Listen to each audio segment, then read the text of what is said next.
Your support is what makes this possible. Become a premium member at either scienceinperspective.com or patreon.com/Sean McClure. Both links are in the description. With premium content, I teach techniques and mindsets that reinforce skills related to implementing scientific thinking in your everyday life. Incorporate the attitudes, mental habits, and interpretive lenses that make scientific reasoning powerful, regardless the situation. It'll make you smarter and ready to tackle life's challenges in a more reasoned way. In addition to the techniques and mindset videos, premium members also get summary notes, transcripts, visual concept summaries for each episode, a forum for asking questions, and Q&A AMA sessions with yours truly. Just $9.99 a month for all that. So recently, Grok, which is the AI tool behind Twitter, or the X platform, apparently signed a contract with the government to do what they are calling Grok for Government. So they will use this AI tool somehow in a certain capacity within the government to help them do, I guess, what the government does. And this has obviously raised a bit of concern because, AI is not always super reliable. We've all probably at this point used AI type tools to some extent, maybe even without you knowing it. But a lot of people have probably used ChatGPT specifically, or Grok, or maybe something from Anthropic, Claude, this type of stuff. Tools that you can chat with. They give you responses that are very akin to how a human would give you responses. It's really changing and going to change the economy. But these are not perfect tools. They can make mistakes. In fact, with Grok recently, it was found to be making anti-Semitic responses, and it kind of developed its own bit of a feedback loop where certain biases would get reinforced, and then it would say things that most of us would agree should not be said. So it raises concerns, right? It's one thing to have a general chatbot, which already has a lot of potential and a lot of great things, and it's obviously where technology and the economy writ large are headed. But it's one thing to have that kind of at a conversational level, and another thing to implement these AI systems that are going to be used in things like, presumably, policy or policy formation, regulation, or other things that the government does. It's going to be presumably more impactful, right? You want any type of regulatory type system or body to have access to the best truth possible. Whether or not you agree the government is currently doing that, the point is if you're going to use technologies that are by definition obfuscating some of the decision making, because that's how AI operates, we'll get into that a bit more in a bit, then you want those machines to be reliable, right? I think we can all agree with that. So it's raising concern, right? And it's not just Grok, it's not just X and the company from Elon Musk. It's also contracts are apparently going to go forward potentially with Google, with OpenAI, which is the company behind ChatGPT, and Anthropic and people like this. It's got a $200 million cap on it, so most of these contracts are about $200 million a piece. And again, the idea is to bring AI into government. So some of this is obviously pretty unavoidable, right? Because AI, it's with us, it's here. Whether you consider that, true AGI in the generalized sense, is the AI as smart as humans, right? Always debatable, but these tools are here to stay. They're going to make a big difference. And so the government is going to have to look at these tools and decide whether or not they want to bring them in. And it looks like they've already decided that they do. Okay. So that's what's going on. And I want to kind of unpack this notion of this kind of trade-off, this definite trade-off that exists in artificial intelligence between what you might call determinism and creativity, or rules and freedom, right? Or kind of rigid predictability and kind of wild, uncertain expressiveness. Okay, so it's kind of the yin and yang in a way, right? You've got the well-ordered structure that is predictable, and that is what you get with traditional rules-based software. And then you've got the expressive, free, generative type outputs that today's AI, these large language models in tools like Grok and ChatGPT, are able to perform. And it's always a balance between the two, and it is a trade-off. I want to talk about that trade-off, why it exists, why there's a cost to building tools far more powerful than traditional software, and that in some sense we're going to have to accept that cost. Put forward an idea of what we might be able to do to still introduce some form of rules-based regulation, how we could actually make that feasible, uncover the underlying mechanisms behind it all, then just kind of generalize that out to why you should care about these types of things in general. So I'm hoping this will shed light on AI for your individuals who may not be too privy to the technology and in terms of how it actually works. You probably use the tools every day, but let's go under the covers a little bit and understand why it does what it does. And hopefully that'll put into context some of these headline issues like $200 million contracts in AI for the government into better perspective for you. Okay, let's begin talking about that trade-off. And I'll just call that, kind of, I think I'll just call it determinism versus creativity, right? So if something is rules-based and deterministic, you know what you're getting. It's very controllable. It's very predictable. So your traditional software operates in this fashion, right? Before AI as we know it today, all software was created like this, meaning you take the information about the world, you hard code it into the software, and then that's what it does. Okay, if it's got a bug, you trace down the bug and you fix it, and then it starts working again because everything is deterministic. If you get this input, you get that output. Okay, and so that gives people a feeling of control. They know what they're getting. If you're going to have a piece of software running, a passenger jet, maybe a part of it, some of the systems online, maybe the autopilot, that's where determinism is probably going to make a lot of sense because it needs to be super reliable. You cannot have the software coming up with random ideas as it's trying to autopilot a passenger jet. That would probably be pretty dangerous. And in any type of application, especially if it's kind of real time or at the edge or making critical decisions, healthcare would be another example, right? Real time or otherwise, if you're going to be making some kind of prognosis, diagnosis, you cannot be introducing a lot of error or a ton of bias into it without there being a lot of consequences, right? You want these things to be reliable. So people, we all grew up with that kind of rules-based software. It's limited, but you get what you get, and for the most part, you can rely on it. If it has a mistake, it's kind of an immediate catastrophic thing, and the whole thing breaks. It's not a mistake where it's insidious and you wouldn't even know it's happening until 2 months later and the thing got out of control. But that's the kind of thing you get with more expressive, creative software, like what we have with today's AI. AI is not rules-based software. It's got rules in the scaffolding, but the actual outputs that you are using when, let's say, ChatGPT is talking to you or Grok is talking to you, that's much more soft. That's organic, right? It's very expressive. It doesn't produce the same outputs every time for the same input, right? And that's because it's not rules-based software. It's using, essentially probabilistic outputs to kind of calculate what is the most likely response.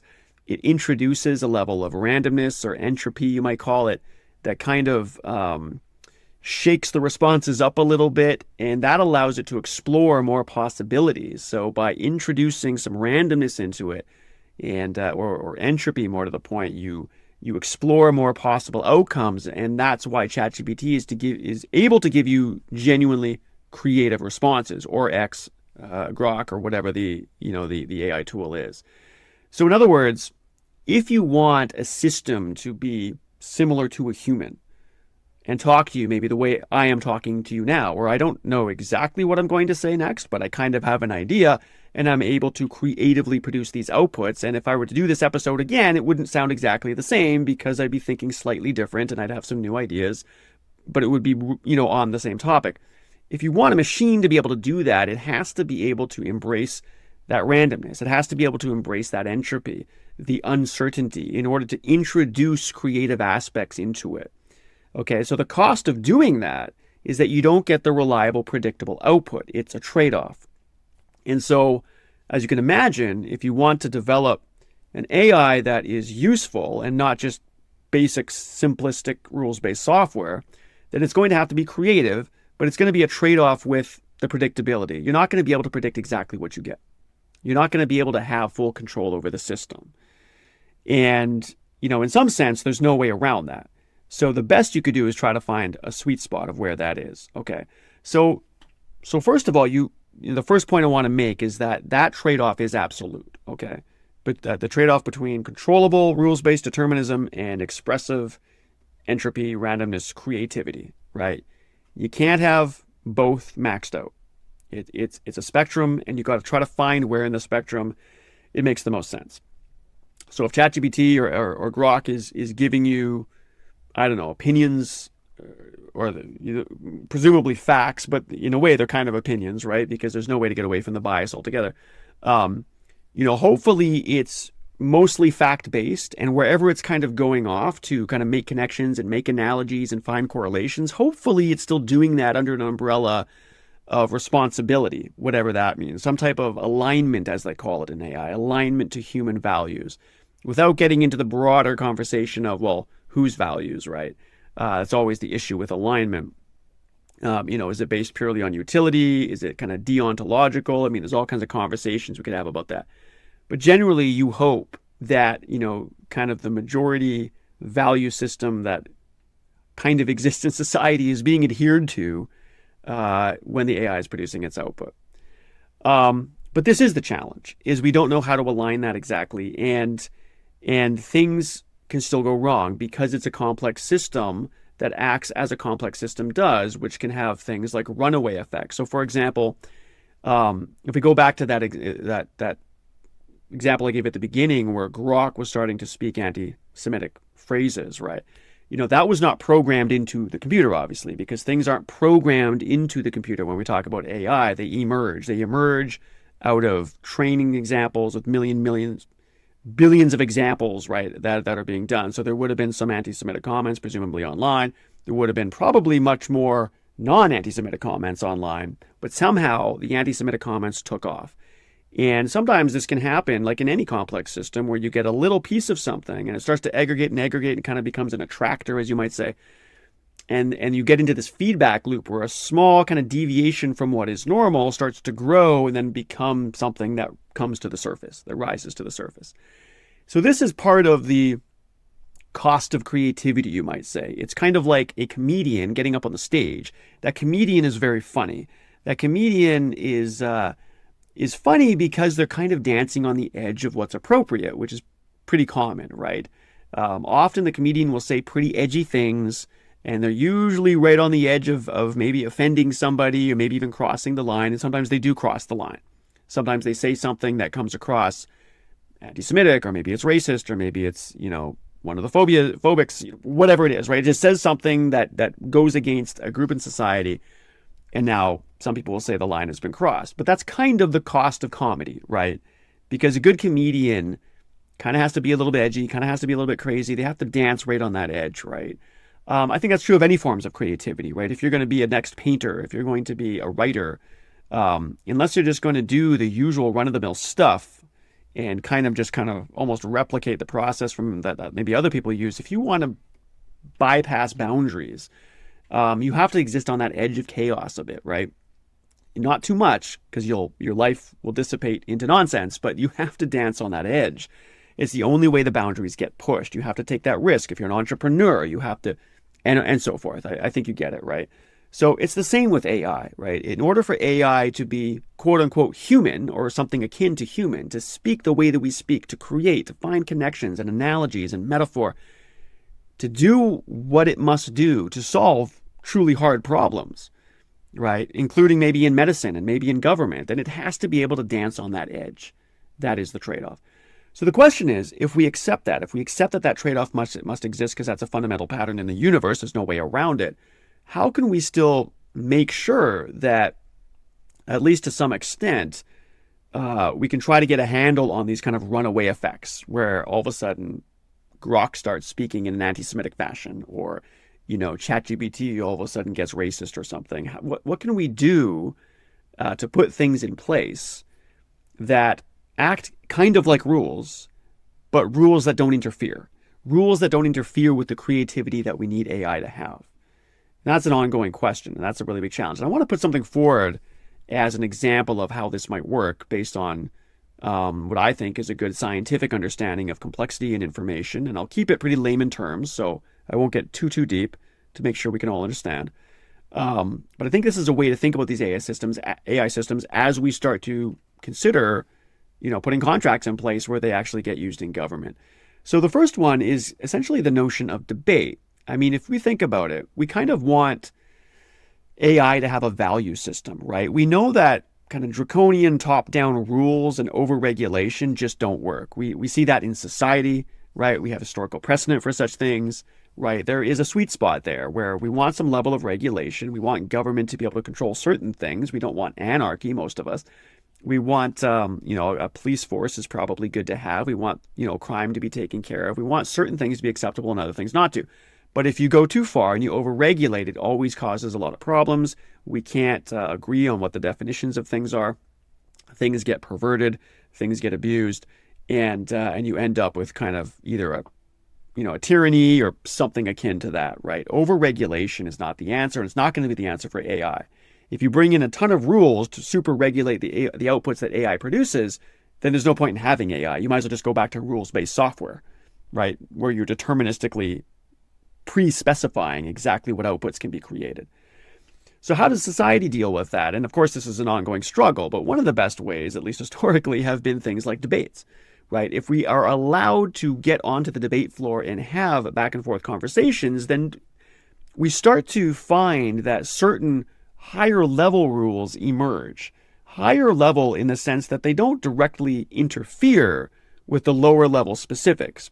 So they wouldn't interfere with, say, my freedom maybe to express my opinion, but they would still be, they would still put limits on, my ability, let's say, to take any action, because if some of those actions were downright illegal or immoral or unethical, there would be these kind of top level rules or high level rules that are soft but still in place to help guide society towards the value system it's supposed to have, right? So things like the reason why things like debate tend to work quite well over time is because nobody has the answer, but it's kind of like wisdom from the crowds. If people keep talking, and as years go by, eventually things start to emerge that you never could have designed up front, right?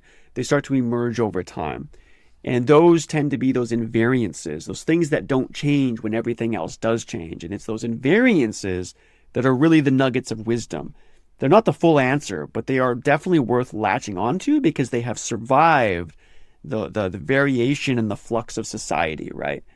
So things should be open for discussion, debate should be available, and through the years, those invariant truths start to emerge from the debate.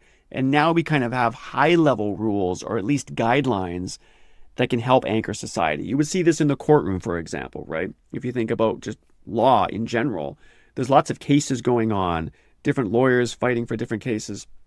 And over time, you start to build up this kind of legal precedent. You start to build up a legal framework that is hopefully, for the most part, aligned to moral and ethical values, right? So that this is what makes sense to rule this way. It doesn't make sense to rule that way. There's still going to be lots of flexibility in the courts. That's why you have courtrooms in general. Or you wouldn't even bother having a legal framework or courts if it was completely rules-based. It has to be softer than that. You have to be allowed to make your case, to defend yourself, to have lawyers on both ends.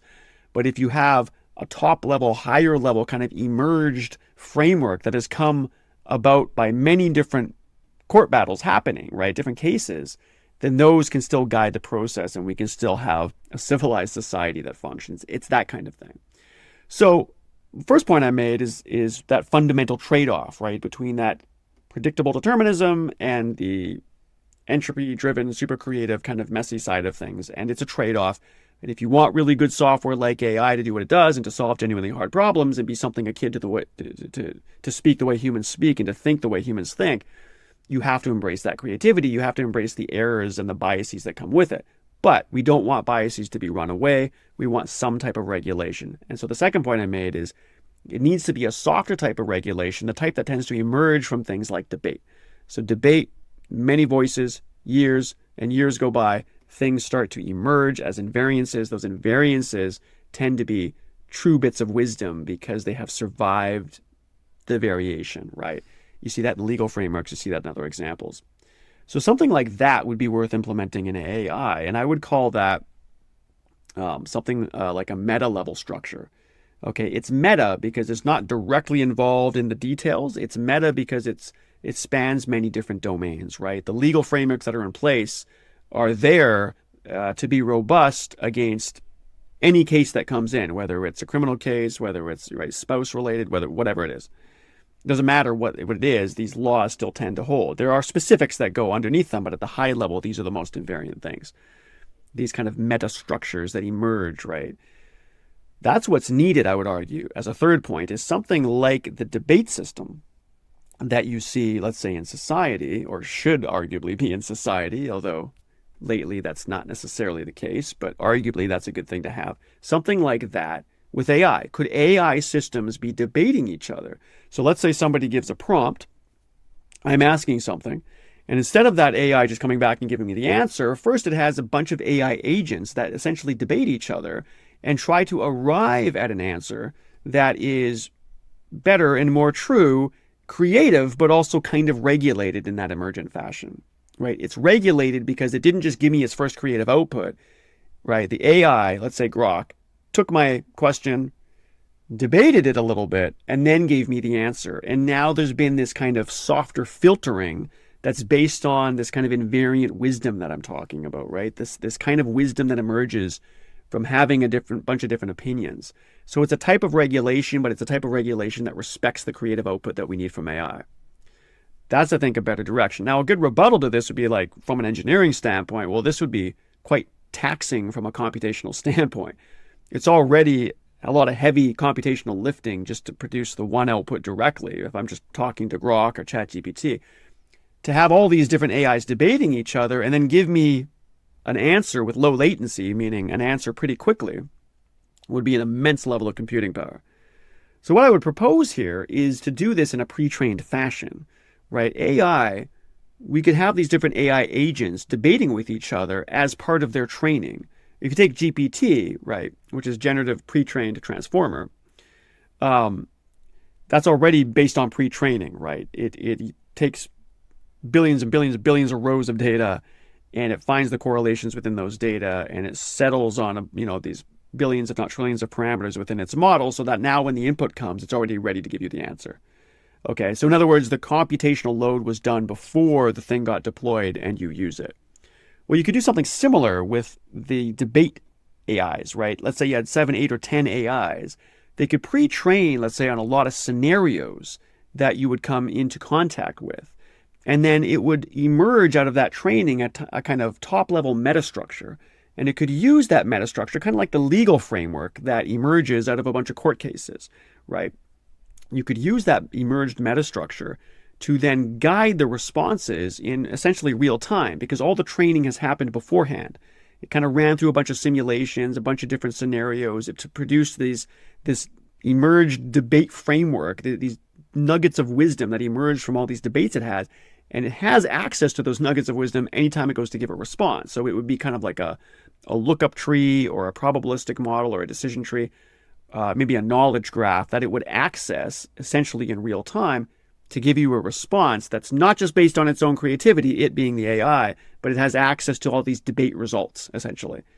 And that would be a kind of way of, just like a court system, making sure, well, you can have a lot of creative back and forth between, the prosecution, defense, and all that, but you still have to kind of fit into this right framework that has emerged over, hundreds of years of court cases, right? It's like that. That would help get you away from the computational demands. The training would still be computationally demanding, but it wouldn't be a latency issue. And now a rebuttal to this might be, well, but there's no way you can simulate on all the possible scenarios, right? Like how could you think about all the different things that somebody could ask and then build? But what's the whole point of meta is that it is agnostic to it crosses many domains. Okay, it's like transferable skills, right? Like if you have a skill that isn't just devoted to one job, you can transfer it to many different jobs. That's a super worthwhile skill to have because it transfers, right? That's what meta things do. Meta does not just belong to one category. It can transfer to many different domains. That's what makes it so invariant and so robust. So if you had a bunch of AIs debating each other and coming up with a meta structure of possible invariant truths that could be relied upon, the AIs would not need to debate every possible issue, not even close. It would have to debate quite a few different issues. And let's say it popped out, 100 top-level nuggets of wisdom. Those 100 could arguably be enough. I'm not saying, I'm just making up a number. But just to argue the point, those 100, maybe it's 1,000, maybe it's 10,000, but those 100 points would be enough to cover most possible things that could be asked, because anything someone asks an AI would fit into one of those higher level categories, okay? Just like if I have a transferable skill, there might be 50 different jobs that fit into that transferable skills because it gets used across so many different domains. I hope that makes sense. So you wouldn't need to simulate a bunch of different things. That's the beauty of things that are meta. That's the beauty of things that are invariant and robust to a lot of different variation that exists in reality. So the underlying mechanism here, and just to recap, first I said there's that trade-off, right, between the predictable rules-based stuff and the creative freedom. And then I said one way to kind of still regulate that while respecting the freedom is to have something like a debate framework. And then I said, as a third point, to get around the fact that it's going to be super computationally demanding to have a debate framework where a bunch of AIs are debating each other, you do that pre-trained. Just like you already pre-train the responses in AI, you do that with the meta-level debating that goes on to emerge a meta-structure of wisdom that could be relied on to softly but still hopefully effectively kind of regulate the outputs that AI produces. So really, it's understanding the robustness of invariance, right? It's understanding that the meta level structure that emerges is producing something that is quite abstract. Think about it as, and I don't think of meta and abstraction as exactly the same thing, but it's good for an analogy. Think of the category dog, right?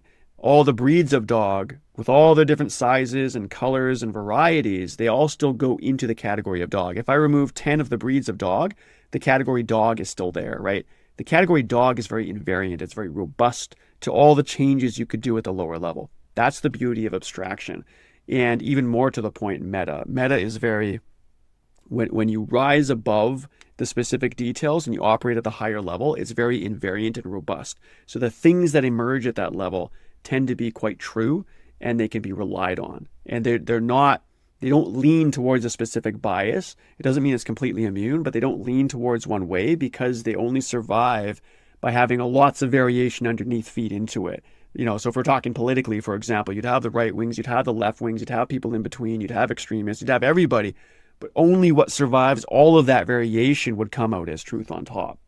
And it would be quite robust to it, which is why I think it should be used as guidelines. So that's the underlying mechanism behind it. And you see this. So in the human brain and AI, for that matter, learn by forming higher and higher levels of abstraction because those are what get at the essence of what you're trying to learn. Those are the things that are invariant. You could read 25 books on a topic, but what are the 10 core points that all 25 books tend to speak about, right? Those are higher levels of abstraction, right? And maybe all those 10 points go one more level up to the 3 core essences, right? That's what learning is subsuming details into higher level constructs. I gave the court example, the legal system as another example, right? Many court cases, but out of that emerges top level things that can be relied on to help guide any court case going forward. Think about the prices in the market, right? What determines the price in our economy, in the free market, right? It's not set deliberately. Nobody goes in and says, this is going to be the price of what this is. Companies are setting the prices of their products. Well, kind of not. But the market is really dictating, right, what the price of things are based on supply and demand and stock prices included, right? So where do those prices coming? They're not really being set by people. They're emerging, right? They're emerging by the countless number of interactions of market participants who, right, control supply and control demand and have psychology and want this and don't want that, or attracted to this or not attracted to that, right, ad infinitum. And out of that emerges the prices, right? And so it's the same idea. So the price is true, right? And some people believe all the information is baked into the price, right? But the price isn't coming because somebody chose it. It's not coming in any rules-based deterministic sense. It's very much part of a complex, nonlinear system where things emerge. So what I'm talking about here is absolutely fundamental to nature itself. So I said at the beginning, look, we got this example where Grok is going to go get used apparently in the government and maybe Google's tools as well, and Anthropic's and OpenAI's. AI, it does make mistakes. We got to be careful. Now it's going to get used. It's very powerful. It can make decisions the way humans do. It's very creative. So it's prone to errors of creativity, just like humans are. So what do we do? How are we supposed to regulate it? And I said, well, there's that fundamental trade-off, right? That's the first point I made. You're not going to get away from that trade-off. You can't have both predictable determinism and creative outputs. You have to find a sweet spot in the middle. But two, I said that doesn't mean no regulation whatsoever. There's a way to regulate those creative systems without interfering with regulation, and debate is a nice example of that. And the third point I made, if you want to make that computational, you could have AIs debate each other and emerge a meta-level structure of truth from those debates, do that in a pre-training fashion, and then make that available to the AI as its outputs. And that would be a better way. I argue that this is what the notion of truth really, this is where the notion of truth comes from. So I think this is why it would be a good way to do this. And then I gave examples that this is really just a general pattern in the universe writ large, right? You have structure, you have chaos, you have the interface, right, the edge where those two meet, and the truth only emerges from those at the meta level, where lots of different variation precipitates truth out over time. Okay, and thank you everyone for listening, and for those of you who are watching, until next time, take care.